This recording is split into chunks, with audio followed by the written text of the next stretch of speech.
샬롬, 안녕하세요. 오늘은 더 행복하기 10번째 시간으로 기쁨에 대해서 말하고 싶습니다. 오늘날 시대는 기쁨 실종이라고 말해도 좋을 만큼 기쁜 일보다 참 맨날 들려오는 소식이 힘들고 어려운 일들 너무 많습니다. 예수는 믿는데 기쁨이 없고 또 믿지 않는 사람과 다를 바 없이 살아가는 우리들의 모습이 아닌가 생각합니다. 요엘서 1장 12절 16절을 보면 백성의 기쁨이 모두 사라졌다 이런 말씀이 있어요. 그리고 우리 하나님의 성전에는 기쁨도 즐거움도 없다 라고 요엘서에서 말했습니다. 요즘 시대가 그렇지 않은가 생각해 봅니다.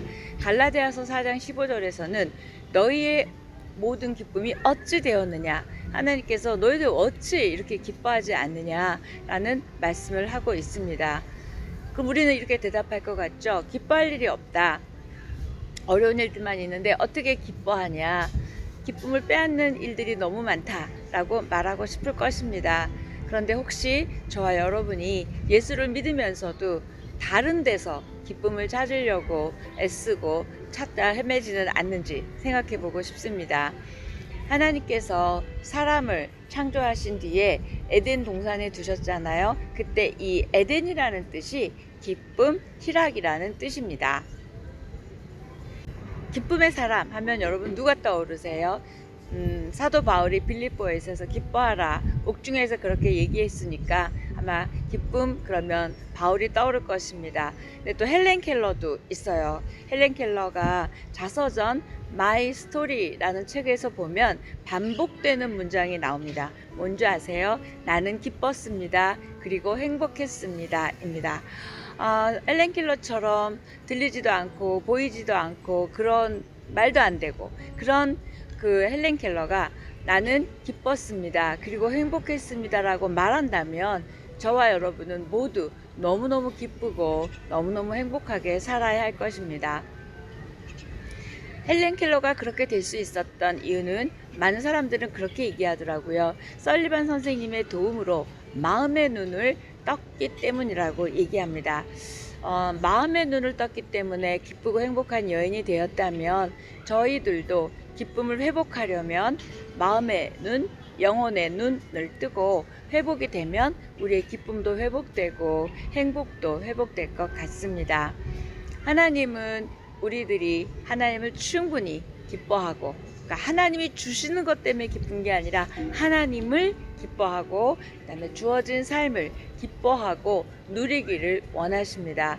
주님 주시는 기쁨이 회복되고 또 그게 넘침으로 인해서 우리가 더 행복하게 살아가는 우리 크리스찬들이 되면 하나님 너무 좋아하실 것 같습니다. 요한복음 16장 20절에서 24절을 보면 그 요약해서 말하면 너희 근심이 도리어 기쁨이 되리라. 또 너희 기쁨을 빼앗을 자가 없으리라. 너희 기쁨이 충만하리라. 이런 말씀이 있습니다. 이 5절에서요. 예수님이 기쁨이라는 단어를 5번이나 연속적으로 쓰고 있습니다. 너희 기쁨을 빼앗을 자가 없다 그랬는데 저와 여러분은 지금 기쁨을 다 빼앗겼는지 기뻐하지 않는 거죠. 이게 어찌된 일인지요. 우리가 다시 한번 내 기쁨을 점검해 봐야 될 것 같습니다. 기쁨의 출처는 놀랍게도 내가 무언가 잘 되고 무엇을 소유해서가 아니라 기쁨의 출처는 바로 우리 하나님이십니다. 그래서 기쁨의 근원이신 하나님과 내가 연결되어 있다면 기쁨을 주시는 분인 하나님에게 또 초점이 그렇게 맞춰져 있다면 분명히 기쁨을 빼앗기지 않고 기쁨은 지속될 것이라고 생각합니다. 이사야 51장 11절 말씀입니다. 영원한 기쁨이 그들의 머리 위에 있고 슬픔과 탄식이 달아나리이다. 어떻게 있대요? 영원한 기쁨이요. 잠깐 있다가 또 문제가 생기면 없어지는 게 아니라 영원한 기쁨이 우리 머리 위에 있다고 합니다. 우리가 하나님 안에서 가장 큰 기쁨을 누릴 때 하나님은 우리에게 기쁨을 주실 뿐만 아니라 가장 큰 영광을 받으십니다. 아멘. 시편 118편 24절 이렇게 말씀하세요. 이날은 여호와께서 정하신 것이라. 이날에 우리가 즐거워하고 기뻐하리로다. 맨날 기뻐하다 쉽지 않을 수 있습니다. 그러나 이날이요 오늘 허락된 이날에 하나님을 기뻐하라고 말씀하고 있습니다. 오늘 기뻐하기로 결심하면 오늘만 달라지는 것이 아니라 과거를 보는 내 시각도 달라지고요. 또 미래를 보는 내 시각도 달라집니다. 이게 오늘 기뻐하면 되는 일입니다.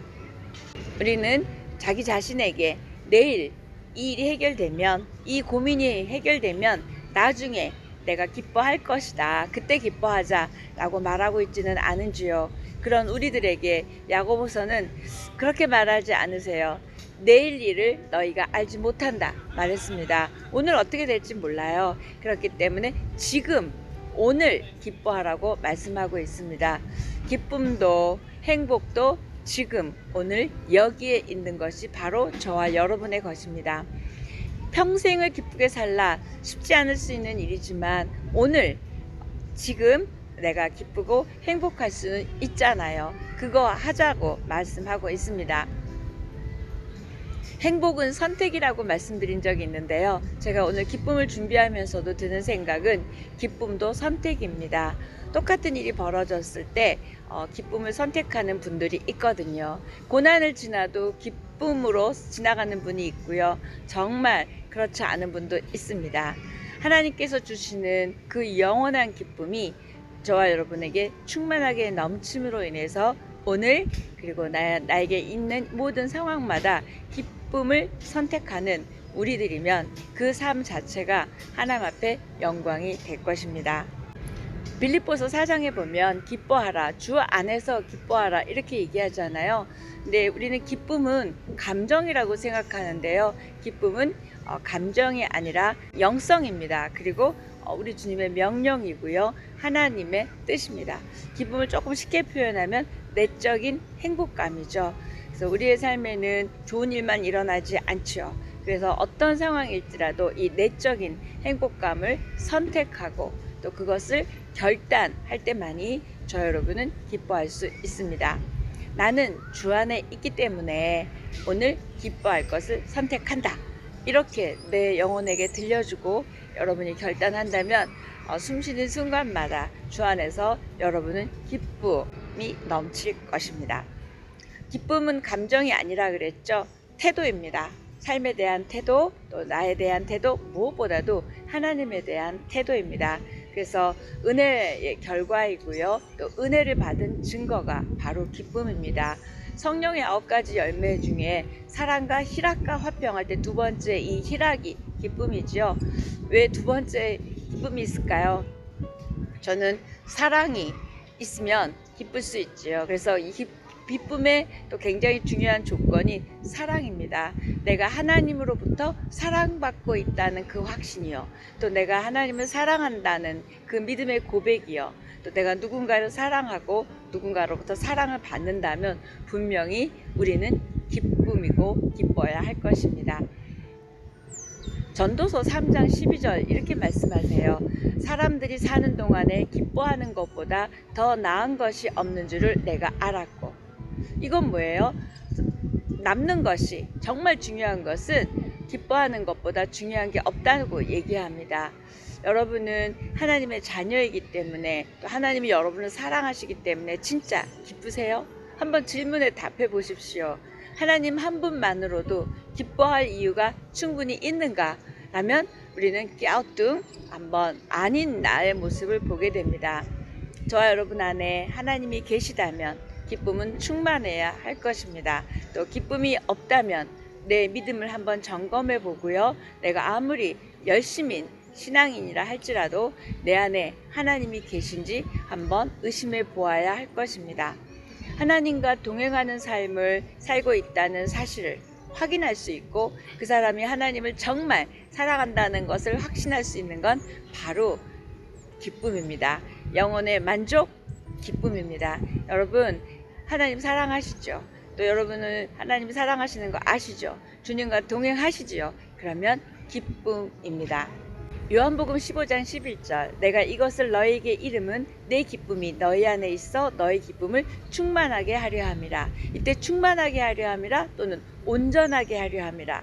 해석을 조금씩 다르게도 하는데요. 결국 기쁨의 뿌리는 내가 하나님의 사랑받는 자일 뿐만이 아니라 그 인식을 갖고 있다는 거죠. 그래서 그런 인식을 갖고 있는 자는 로마서 14장 17절에서 하나님의 나라가 내 안에 있는 거죠. 왜요? 하나님의 나라는 먹고 마시는 것이 아니라 의와 희락과 평강이라 그랬어요. 이 희락이요. 여러분 안에 하나님 안에서 기쁨이 있으면 지금 여러분의 심령은, 마음은 하나님의 나라입니다. 주 안에서 기뻐하라고 말씀하셨어요. 우리는 주 안에 있지 않으면 기뻐할 상황보다 힘든 상황들이 많이 있고 또 여러분이 고민들이 너무 많습니다. 주 안에서 기뻐하십시오. 주 안에서 기뻐한단 말은 무슨 말일까요? 기뻐하는 대상이 바로 하나님이고 기쁨의 이유가, 원인이 바로 하나님이라는 표현입니다. 하박국 3장 17절 18절 여러분 잘 아시는 말씀. 무화과 나무가 무성하지 않고 또 포도나무가 열매가 없어도 어떻대요? 나는 여호와로 말미암아 즐거워하고 또 나의 구원의 하나님으로 인하여 기뻐하리로다. 이렇게 얘기했어요. 구원의 하나님으로 인하여 기뻐한다 말했습니다. 아무것도 없어도 구원의 하나님으로 인하여 기뻐하는 것이 주 안에서 기뻐하는 것입니다. 하박국이 저와 여러분에게 가르쳐 줬듯이 기쁨이란 상황에 달려있지 않고요. 기쁨이란 고난 중에도 기뻐할 수 있다는 것을 말하고 있습니다. 시편 68편 3절입니다. 의인은 기뻐하여 하나님 앞에서 뛰놀며 기뻐하고 즐거워할지어다. 저와 여러분은 의인 맞죠? 우리는 복음을 받은 자이고 또 복음으로 구원을 받은 자입니다. 의인이에요. 그런데 하나님 앞에 기뻐하고 또 하나님을 즐거워하고 하나님 앞에서 뛰놀으라고 이렇게 시편 말씀하고 있습니다. 우리가 복음 받았고 구원 받은 자인데 어떻게 이렇게 우리는 기쁘지 않을까? 기쁨 없는 복음은 잘못된 것입니다.